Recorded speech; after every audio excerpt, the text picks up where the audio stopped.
Hi, I'm Kevin O'Connor, and welcome back to This Old House in Los Angeles. Today, we're going to show you a Los Angeles icon, up close. And in our house, we'll show you how to use a walnut inlay to dress up an oak floor.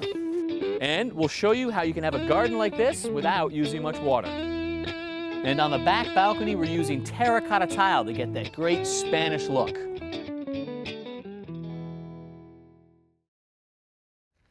When people think of Los Angeles, several thoughts probably come to mind. One of them might be the smog that has laid down on the city this morning. But another one might be dreams of Hollywood and of this iconic sign, which today we have got great access to thanks to Chris Baumgart. So Chris, even the public can't get this close to the sign? That's right, Kevin. We're in a mountain fire zone, so you could be arrested and fined for just being here. Good thing we're with you. Hey, I have an idea. Why don't we go and get up close and personal with the Hollywood sign, the icon of the entertainment industry, because you are a very special visitor for us.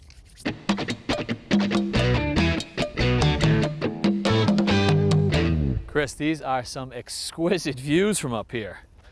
Yes, and on a clear day, you can see the entire Los Angeles basin all the way out to Malibu and the Pacific Ocean. And you've put us behind and actually above the sign, and that's quite a descent down to it. Yes, but I have a secret path for us, so follow me. The original sign said Hollywood Land, and that was to promote a real estate development up here. It wasn't until 1949 that the sign said Hollywood. The problem, Kevin, was that after 1949, this sign was in constant disrepair. In fact, you could find half of a letter at any given time sliding down this hillside someplace. It wasn't until 1978 that we actually built it right. So this is a brand new sign we're looking at. These steel girders go into concrete 13 feet into the ground. Great. You could hang a house off these foundations. And no longer wood, obviously. Now, we're corrugated metal supported by steel going up 45 degrees into the sky, and the letters themselves are 37 feet wide. So this isn't going anywhere. This thing is made to last. In fact, we had an earthquake, no problem. Great. All right, well, we're no longer selling real estate. I mean, what does the sign mean today? What are we selling these days? Oh, I think it means dreams. The dreams of making it into business, and the dreams large and small that are put on screens around the world. Well, we appreciate the access, the views, the tour, and everything. Thank you, Chris. Hey, it's our pleasure to have you here in Hollywood.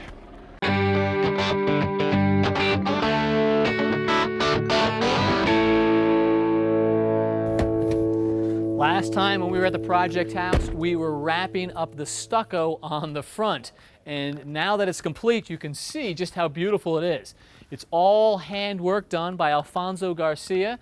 He gave us a sand finish and also the final color. This is the integrated final color, which is called bisque. We've got it on the front of the house complete. We've also got this little porch area complete, and later this afternoon we're gonna wrap it up on the back of the house. And speaking of last time we were here, Kurt, your wife was off to have a baby. Yeah, the very next day she went and had a beautiful baby boy. Well, congratulations Thank you from very all much. of us. Yeah. Now I know there's a pool that you guys were going to call him Norm, and it's okay. I'm not Thought offended. about it for that long.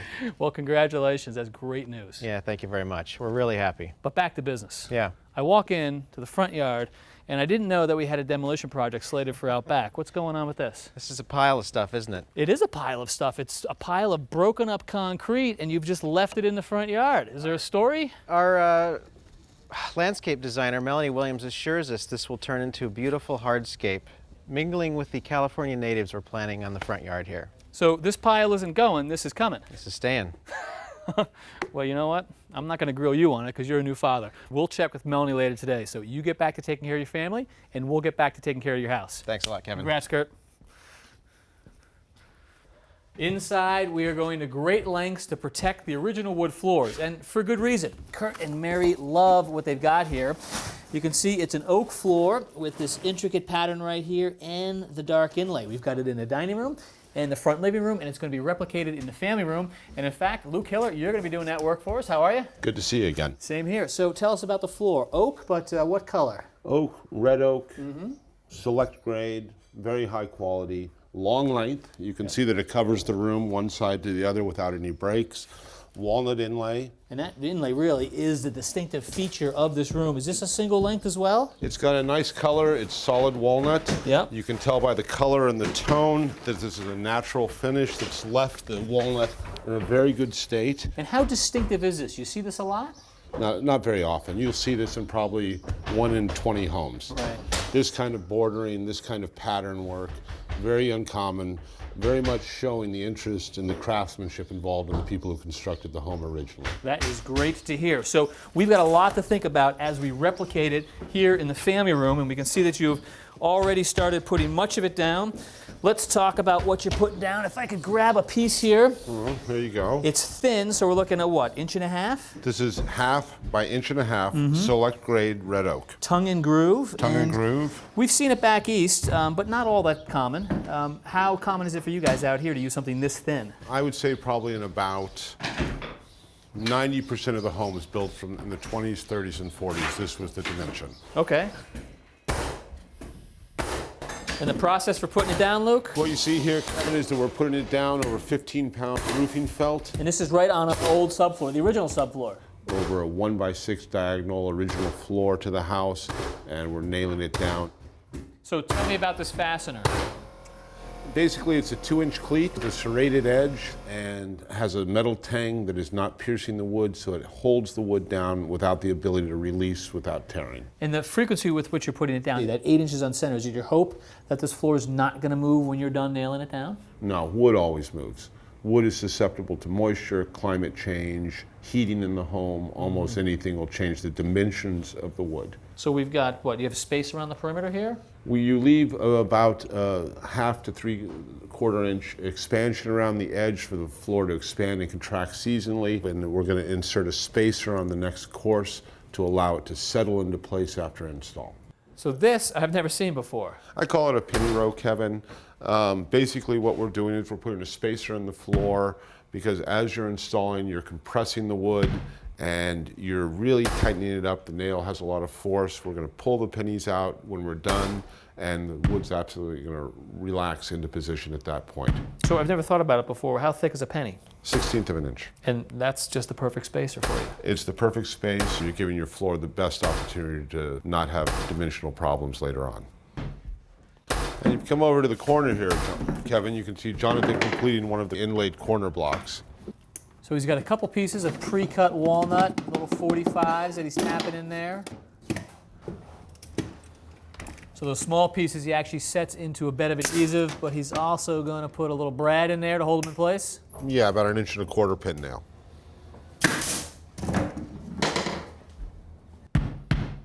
And then he just goes back to the large nailer to set the strip oak, And now a long piece of walnut. which completes the inlay on one side of the room and completes the box. And the walnut's tongue and groove too, so you're nailing that with the big nailer. Exactly. So this is how we match the layout. How you guys are going to try to match the colors? Well, we're going to come in and sand the original floors at the same time we sand these. We'll use a stain on the new wood to help with the patina shift between the new and the old wood. All right, I look forward to seeing it. Thank you. Hey. Angel, we have not seen the back of the house in a few weeks, but you guys have been really busy. Lots of progress. Oh, we've made a lot of progress back here. We just completed the exterior stucco color coat yesterday out here on the back side. So stucco mostly done on the entire house? Mostly done on the entire house. And if you take a look, we try to take advantage of the back here, this beautiful view of the lake, Kev. Yeah, so the homeowners are really going to get a lot of views of that. They got 3 balconies, 2 small ones, and a big one right here. And you guys have got some plans for this. A metal railing, and then down on the waterproofing surface, terracotta tile? We're gonna put terracotta tile out here. It's gonna be this vibrant red terracotta tile out back here. And you guys are really going to have all of the elements of a Spanish colonial out here. The ornamental ironwork, terracotta tile, and you've got this beautiful red Spanish tile on the roof, an overhang clad in stucco, and at least the appearance of these beams coming out. Although, these guys right here, not wood. No, they're not. And actually, we're gonna use that same type of material to dress up the underside of these 3 balconies all the way down. So same material that we used inside for the cove moldings. We've got foam, and then you guys put a skim coat of stucco on it out here. Yeah, and it looks great. The underside of this upper balcony is going to get more of these decorative corbels. This guy's also made out of foam, and it's being done by Alfonso Garcia. Alfonso, you know, back where we come from, we don't usually see the guys who do the stucco work outside doing the plaster work inside. Well, here in California, we do both. You sure do. And this room's all done, right? Yes. What we have on this wall is It's a freehand, what we call in the freehand smooth finish. Yeah, and then that actually goes up over this beautiful cove And profile that's- right there. And that's foam under there. Yep, right. And then your specialty, you guys call it cat face plaster. That's what it is. That looks great. You burnish it and you get all these little irregular marks in there and it's a real distinctive look. But we're not here to celebrate the interior work. We want to see these corbels go up. So walk us through the process for this. Well, what we're gonna do, we're gonna install 4 corbels of this type on this ceiling. All right, you got 2 of them up there already on either end, and obviously you've marked the location of the center 2. Yes. Yeah. Can you hand me the bucket, please? And I'll show you how we do it. Bucket of mud, a trowel. What we do, we got a nice trowel, and we're just gonna coat it on the back. So you've got yourself a foam corbel, but you've already dressed this up, right? You added the mesh layer right here. Yes, we add the match, base coat, and the finish coat on top of that. So 2 coats of your stucco or plaster on these already. Yes. All right. Ready? There it is, Kevin. You know, you're just setting that into place, no fasteners. Just with mud, yes. Can you pass me that tape, please? Sure. And so what? This kind of just a temporary clamp? Temporary clamp. All right, there's one side. And so how long is this going to take to set up? Overnight. So tomorrow you're ready to finish it off. And what is the finished look? Finish on this corbels, there will be paint grade. Just paint grade. Just paint. So no stucco look. No. All not on right. this one. Well, Alfonso, you continue to impress. You do it all, inside and out. Thank you. You're welcome. Los Angeles is effectively a desert. They import most of their water out here. And when it comes to landscaping, they ration that water too.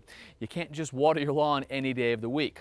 But despite the arid conditions, you can have a lush front lawn if you've got the right help. And we do in Melanie Williams. Melanie, nice to meet you. Nice to meet you, Kevin. So we don't have a big front yard here, but we are going to try to make something of it. What do you think of what we got? I think that we have a lot that needs to be changed, actually.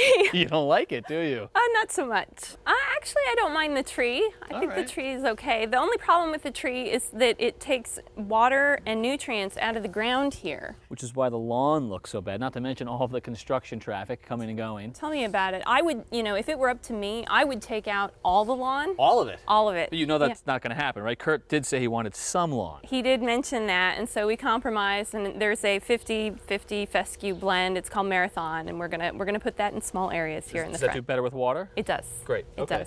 So Absolutely. Kurt gets what he wants. Yes. What else have you got in mind for us? Well, you know, I've been looking at this pathway, and it's just way too narrow. It's not terribly graceful leading up to the front door. So I definitely think that needs to get taken out. You don't like the straight shot right I to don't the like house? the straight shot. No, it just doesn't resonate with me. So what I'm thinking is we sort of break it up, and we could end up having 2 arms that come out towards the street with a very interesting planting area in between, Right. which, you know, I think would really create more of an inviting entrance. And that's the form. What about the material? Does the concrete go? Well, the concrete would go. The material that I think we should use is this pile of concrete over here. Yeah, now let me stop you right there because I'll be honest with you. We came to the job site this morning and we thought this was construction debris getting carried away. And Kurt tells me that you had this delivered. I had it delivered. I did. Yes, this is broken concrete, and it's used in many applications as opposed to natural flagstone. It's very permeable. It's much less expensive than the natural stone. It's rubble. It is rubble, but it's useful rubble, which Really? means it's recyclable, meaning green. All right, well, you know what? So- I'm not convinced yet, but you've sold it on Kurt, so we're going to see this go in and we'll take a look at it. All right, all right. We'll see how that turns out. Well, there's this other issue over here of this bed. Yeah. And it just, you know, really is an issue for me because it's so narrow. It's a little bit of a wasteland too, It is isn't a it? bit of a wasteland. There's really nothing that you can plant in here. There isn't enough space. So I think we need to widen this just slightly And then plant it with what? plant it with drought-tolerant plants. I right. think that's the way to go. I mean, that sounds good to me in practice, but I get nervous when I hear drought tolerant that we're just going to end up with a bunch of cacti or something that's kind of brown. Yeah. There are lots of lush, beautiful, beautiful drought-tolerant plants on the market right now. And I, in fact, just installed some on a job site the other day, so I can show you that. Oh, I'd love to take a look at those. Seeing is believing.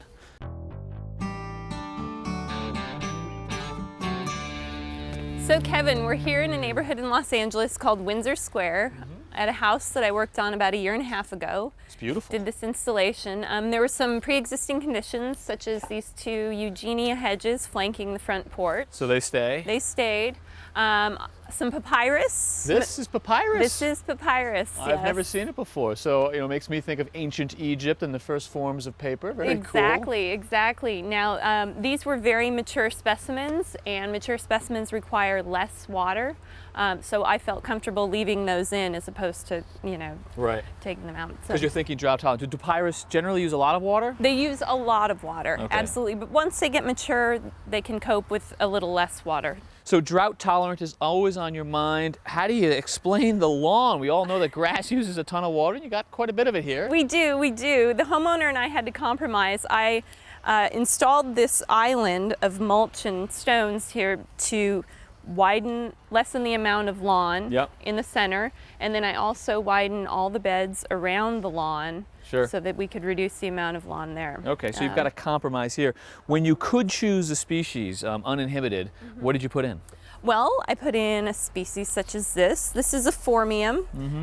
It's Formium tenax. It's got a really great, neat color. Yeah, that red's just sort of popping through. Absolutely, and a really great architectural shape. It's drought tolerant again, and it's extremely low maintenance. And is this a different one or just a bigger version of? It's just a larger version of the one that we just looked at. So it's not going to use much water either. No, and this one has the same characteristics, but it's just prettier in that it's variegated. It's got the yellow and cream mottled stripes, Right. On the green leaves. Big beefy size, maybe anchoring the corner here. Anchoring the corners, that was sort of the idea at each corner, Right. absolutely. So the upper yard sounds like a bit of a compromise. You've got 2 beds down here and sort of the front lower yard. Is this all your handiwork? It's all my handiwork. Well, let's see what you do when you've got yourself a clean palette. What are we looking at down here? Everything down here is drought tolerant, but it's not native. Not native. So the purists would say use nothing but natives. Well, you can get away with that if you get plants that are non-invasive. So these are non-invasive. They're non-invasive, they don't necessarily have to be from here. All right, so what are we looking at? So that's a date palm, pygmy date palm. Will this fruit? It doesn't have edible fruit. It will create seeds, but And it'll you get, wouldn't wanna eat how them. big? Is this as big as it's going to get? Ends Or? up getting about 5 feet tall, about double the size wide. I recognize a Formium, more of that. And is this your guys' version of ground cover here? It is, yes. This is Senecio mandrilliciae. Wow, this is really cool. It's a really beautiful ground cover. It's also a very, important ground cover if you're going to have it by a sidewalk because it's, somewhat sharp, keeps people from walking on it. Right. I like it for the color contrast, though, mainly. What am I looking at in here that's going to go at Kurt Mary's house? Obviously the Formium, you pointed out already. Essentially everything but the pygmy date palm is going to go. So the ground cover the ground and these cover guys? And these which are agave attenuata. Agave as in a tequila agave? Well, these aren't necessarily your tequila agaves, but they're in the same family. This agave is great because it will grow in both shade and sun, and it also doesn't have the treacherous spikes that the other varieties have, so it's safe around children. Sure, which we have now 2 of. Okay. Yes, there are 2. Well, seeing it here gets me excited to see it at our house because this looks lush and beautiful. This is a great little tour. Thank you. Thank you, I appreciate it. Well, I've never seen ground cover like that before. And it's...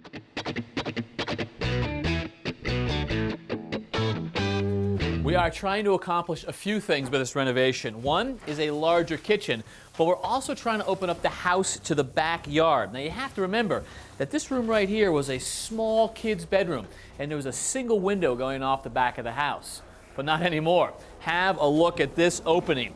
Double doors with windows flanking on either side, leading you out to a new deck that we built.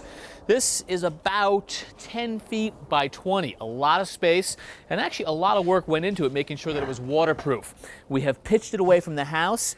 There are 7 coats of waterproofing down here, and all of the proper flashing, making sure that we carried it up the wall. Now that everything is waterproof, it's time to tile it, and that's going to be done by Carlos Sandoval. Yes, sir. And Carlos, you helped us inside the house. We're thankful that you're helping us outside. Yeah. Let's talk about the terracotta that's going down. Okay, we're using the 12 by 12 all around. What we're gonna do like a border all around with the surface bonus, you see? So we've got a bullnose, 12 by 12, just around the perimeter, and then let me grab one of the ones that's going in the field. We've got a, what, 6 by 12 here? It's by 6 by 12, yeah. And these are going to sort of go on a running bond pattern in the field. Exactly. All right. Go like this. You're starting with the border though, and let's see what you're doing. You're putting down mortar, thin set? Yeah, we call them thin set. Okay. So we got everything square for full tile all around. We're just gonna fill it out all around. Let's talk about the layout for a second. Okay, look, we start with the corner right here. Okay, here's the corner. What I did, I cut the tile 45. Because we want the bonus all around. So then we put it together and we got the corner right there. You set that in place, and I've noticed that you've also laid a corner out on the far side as well. Yes. And then, okay, we established the center line. And then you've centered that first tile on it. Yes, and then we build out from there. All right, let's start building. Okay. We're using the 1/2 inch trowel right here. And then we just put a thin set on it. And we start putting it on.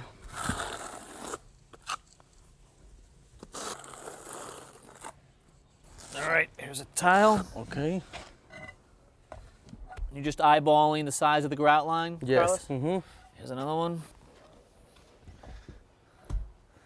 Making sure that that bull nose is snug to the edge of the deck. Yes.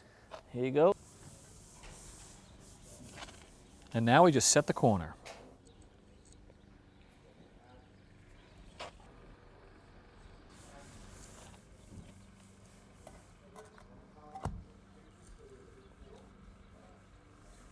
Now that the larger tiles with the bull nose are all down around the perimeter, we can set the field tiles, these smaller tiles. And you can see we're back to our center line.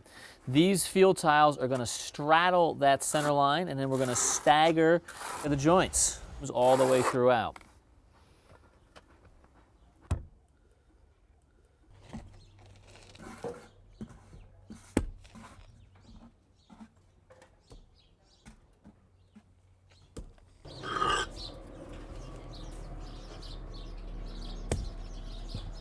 So we are just about halfway done, and boy, does this terracotta tile look good. So Carlos, once all this tile goes in, we're gonna grout it, right? Yeah, Calvin, we're gonna use a nice gray grout. And after that, we're gonna use a flat sealer. Okay, and then when we get all that ornamental ironwork up around the perimeter here, we are gonna have ourselves a proper Spanish balcony. So, until next time, I'm Kevin O'Connor. Yo soy Carlos Sandoval. Por esta casa vieja. This old house, baby. All right, Carlos, let's get this thing done.